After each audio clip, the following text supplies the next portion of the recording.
The Fed will print trillions. What that means for home prices. When people hear that the Federal Reserve might print trillions, it often sounds like an overflowing money fountain flooding the economy with easy cash. In reality, the Fed doesn't print physical notes. It increases money supply through digital financial tools like lowering interest rates, buying bonds, and expanding its balance sheet.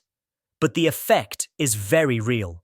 More money begins flowing through banks, businesses, and investments, and housing, being one of the most emotional and essential markets, reacts strongly. First, understand the psychology. Homes aren't just roofs and walls, they are security, legacy, and identity. So when borrowing becomes cheaper because the Fed encourages low interest rates, more people feel confident to buy homes.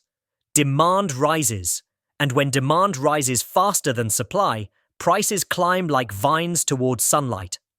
Now consider investors. In times of large money supply expansion, holding cash feels risky because inflation can erode its value, so investors look for assets that hold value or grow. Real estate often becomes a favorite. The result?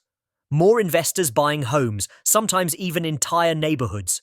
Again, demand increases. Supply doesn't magically grow overnight. Prices rise. But there is another shade to the story. If trillions flow into the economy without matching production, inflation can accelerate. Everyday goods cost more. Construction materials cost more too. Wood, steel, labor, land permits all become pricier. Builders need to recover costs, so new homes launch with higher price tags. Even if demand slows, the floor price rises because the cost to make homes increases. However, there's a twist. If inflation becomes too high, the Fed may eventually reverse course and raise interest rates to slow the economy. When interest rates rise, mortgages become expensive. Monthly payments swell, demand cools. In such phases, price growth may slow, flatten, or even dip, especially in markets that overheated. So, what does trillions printed really mean for home prices? Short term, increased liquidity encourages buying, often pushing home prices upward. Mid-term, costs of building rise, keeping prices high.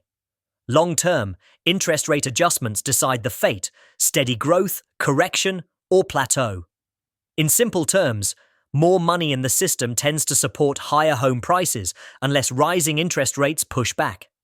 Housing is a dance between desire, affordability, and the invisible rhythm of central bank policy.